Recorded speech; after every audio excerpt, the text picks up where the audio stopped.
জীবনে সব করো কিন্তু কল সেন্টারে চাকরি করো না। ঠাম্মা, আমি তো মোবাইলে রিসার্চ করলাম, তাও নেটওয়ার্কের প্রবলেম হচ্ছে কেন? নাগা তো কোম্পানিকে ফোন লাগাও। হ্যালো নমস্কার, আমি এয়ারটেল কোম্পানি থেকে বলছি, কি করে সাহায্য করতে পারি আপনাকে? এই তোমার সিমে টাওয়ার বাইরে কেন? এই সমস্যার জন্য আমরা খুবই দুঃখিত ম্যাম। আচ্ছা, এটা এয়ারটেল সিম না? না না, এটা প্লাস্টিকের সিম। নাতনি, এটা প্লাস্টিকের সিম নিয়ে এটা বলছি না তো, বললাম কি এটা কোন কোম্পানির সিম? এক চড়ে গাল ফাটে দিন। এটা মোট সিম, প্লাস্টিকের না। এটা কোনো কোম্পানির সিম নয়, এটা মোট সিম।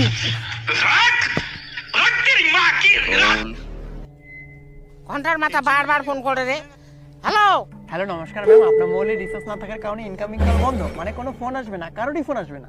আমার মোবাইলে যদি কোনো ফোন না ঢোকে, তা তোর ফোনটা কে করে ঢুকলো? তুই কি কবড়াস? ওই নাতনি শুনতে শোন, একটা কবড়াস ফোন করছে। এই আমি কবিরাজ নই, আমি এয়ারটেল কোম্পানি কাস্টমার কেয়ার। ঠাকুমা কি? ওই দেখ একটা কবড়াস ফোন করছে। কোন দিন তোর বিয়ে হবে ফুস করতো? আরে আমি কবিরাজ নই কই দেখি। হ্যালো ম্যাডাম, আপনার মোবাইলে রিচার্জ নেই, আমি সেই জন্য ফোন করেছি। ঠাকুমা, এটা কবিরাজ নয়, এটা কোম্পানি, কথা বলো। হ্যালো, ম্যাডাম শুনুন, আপনার মোবাইলে কোনো রিচার্জ নেই, তাই কোনো ফোনও আসবে না আপনার মোবাইলে, এবং কোনো ফোনও যাবে না আপনার মোবাইল থেকে। এই তোর মোবাইলে টাকা আছে দেখি তুই ছকাকে ফোন করবো? রানি मारो नहीं, ये मजाक हो रहा है। एक सेकंड यार, मजाक हो। আচ্ছা ম্যাডাম, আপনি বলুন তো, আপনি রিচার্জটা কবে করবেন? আমার কথা বলার কেউ নাই, আমি এই জন্য রিচার্জ করবো না। ওহো দুঃখিত। আচ্ছা আপনি বলতে পারবেন আপনার কথা বলার কেউ নেই কেন? তুই কি আমার ভাতার তো পার্সোনাল কথা বলবো?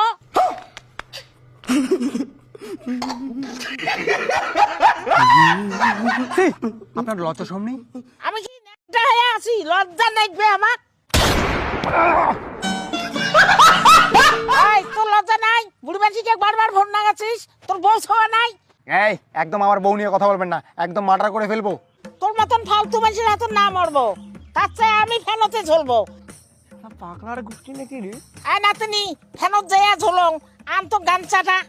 ঠাকুমা, বাইরে তো কোনো ফ্যানে নাই। बंद करो, हाथ जोड़ के मैं मोदी साहब से गुजारिश करता हूँ। শুনেন ম্যাডাম, আপনার সিমে যে রিচার্জ নেই, সিমটা কিন্তু কাজে দেবে না। কাজে না দে যেদু, তা ভাঙি ফেলান সিমটিয়া। চাকরি চলে যাবে, নাতনি ভাঙতো সিমটিয়া। চাকরি চলে যাবে। না না ভাঙবে না, নাতনি ভাঙতো সিম খান।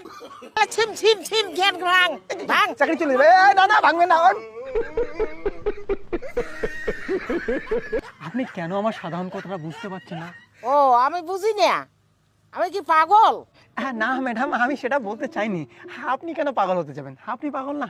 ডাক্তার মোক পাগল করছে, ওই পাগলের ওষুধ খাওয়া দিচ্ছ। আর তুই কোন ভাঙি ফেটা রে?